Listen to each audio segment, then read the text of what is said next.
সময়টা 2026, চারদিকে ভোটের দামামা। কেউ স্বপ্ন দেখছেন রাজ সিংহাসনের, কেউ বা ভাবছেন ভাগ্য বদলের। কিন্তু রাজনীতির এই বিশাল দাবা খেলায় প্রথম চালটি চালার আগেই কি অনেক হেভিওয়েট খেলোয়াড় ছিটকে পড়লেন?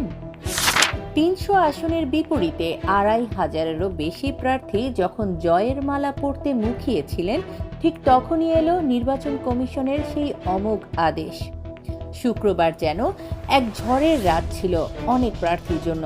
জেলার রিটার্নিং কর্মকর্তাদের টেবিলে একজনের পর একজনের মনোনয়নপত্র বাতিল হতে শুরু করলো। কিন্তু কেন এই পতন? এটি কি নিছক আইনি জটিলতা, নাকি রাজনীতির কোনো গভীর সমীকরণ? আজ আমরা দেখব এই শঙ্কার নেপথ্য কাহিনী।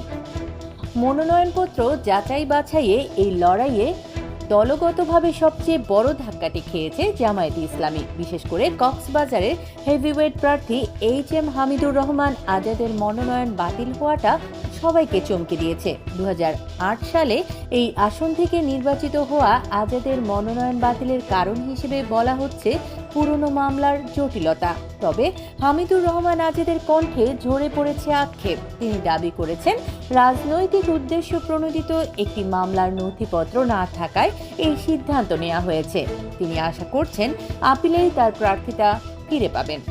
শুধু কক্সবাজার নয়, কুমিল্লার মুরাদনগরেও ইউসুফ হাকিম সোহেলের হলফনামায় অসম্পূর্ণ তথ্য এবং নাগরিকত্ব নিয়ে ধোঁয়াশার কারণে তার মনোনয়নপত্র বাতিল হয়েছে। দেশের বিভিন্ন প্রান্ত থেকে একই খবর আসছে। কুড়িগ্রামে দ্বৈত নাগরিকত্বের অভিযোগে মাহবুবুল আলম সালেহির মনোনয়নপত্র স্থগিত করা হয়েছে। কেন হেভিওয়েট প্রার্থীরা হলফনামার মতো সাধারণ বিষয়ে এত বড় ভুল করছেন? এটি কি অসতর্কতা, নাকি বড় কোনো ষড়যন্ত্রের ইঙ্গিত? অন্যদিকে বিএনপির ঘরেও বইছে শঙ্কার বাতাস। যশোরের বিভিন্ন আসনে বিএনপির প্রার্থীরা বড় ধরনের বিপর্যয়ের সম্মুখীন হয়েছেন। আশ্চর্যজনক বিষয় হলো, যশোর 1 ও 2 আসনে মফিকুল হাসান তৃপ্তি ও জহুরুল ইসলামের মতো প্রার্থীদের মনোনয়ন বাতিল হয়েছে স্রেফ দলীয় মনোনয়নপত্র সময় মতো জমা দিতে না পারার কারণে।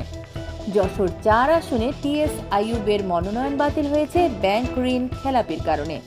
ব্যাংক যখন সরাসরি রিটার্নিং অফিসারকে চিঠি দিয়ে টাকা উদ্ধারের চেষ্টা করে, তখন রাজনৈতিক ভবিষ্যৎ যেন এক নিমিষেই অন্ধকারে ঢেকে যায়।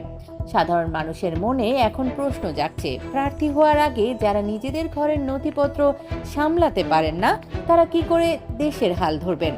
শুধু বড় দল নয়, জাতীয় রাজনীতির পরিচিত মুখ মাহমুদুর রহমান মান্নার মনোনয়নপত্র বাতিল হওয়া ছিল শুক্রবারের সবচেয়ে বড় ব্রেকিং নিউজ। বগুড়া 2 আসনে তার হলফনামায় পাওয়া গেছে একাধিক অসঙ্গতি। রিটার্নিং কর্মকর্তা পরিষ্কার জানিয়েছেন, মান্না তার সম্পদ বিবরণী জমা দেননি এবং ফৌজদারি মামলার তথ্য গোপন করেছেন।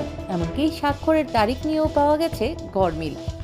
অভিজ্ঞ রাজনীতিবিদদের এমন কাঁচা হাতের ভুল কি সাধারণ মানুষের মনে সংশয় তৈরি করছে না?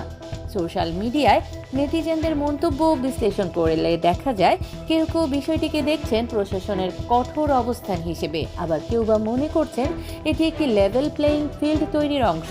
তবে রাজনৈতিক বিশ্লেষকদের মতে হলফনামায় তথ্য গোপন করাটা এখন এক সাধারণ কালচার হয়ে দাঁড়িয়েছে। কিন্তু এবারের কমিশন যেন এক চুলো ছাড় দিতে নারাজ।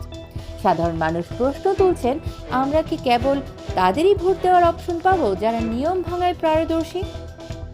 জনগণের এই আবেগ এবং ক্ষোভের আগুন নির্বাচনের উত্তাপকে আরও বাড়িয়ে দিচ্ছে। তবে মনে রাখবেন, খেলা এখনই শেষ নয়। মনোনয়নপত্র যাচাই বাছাইয়ে এই কার্যক্রম চলবে 4 জানুয়ারি পর্যন্ত। বাতিলের তালিকাটা হয়তো আরও দীর্ঘ হবে। তবে যাদের স্বপ্ন এখন ধূলিসাৎ হয়েছে, তাদের জন্য আশা এখনো বাকি। 5 থেকে 9 জানুয়ারি পর্যন্ত ইসিতে আপিল করার সুযোগ থাকছে, যার নিষ্পত্তি হবে 10 থেকে 18 জানুয়ারির মধ্যে। শেষ পর্যন্ত কারা টিকে থাকবেন আর কার স্বপ্নের সলিল সমাধি ঘটবে, তা সময় বলে দিবে। এই নির্বাচন কি পারবে একটি সুষ্ঠু ও স্বচ্ছ প্রতিচ্ছবি উপহার দিতে? আপনার মূল্যবান মতামত কমেন্টে জানাবেন। ভিডিওটি ভালো লাগলে শেয়ার করুন। সত্যের পথে আমাদের সাথেই থাকুন।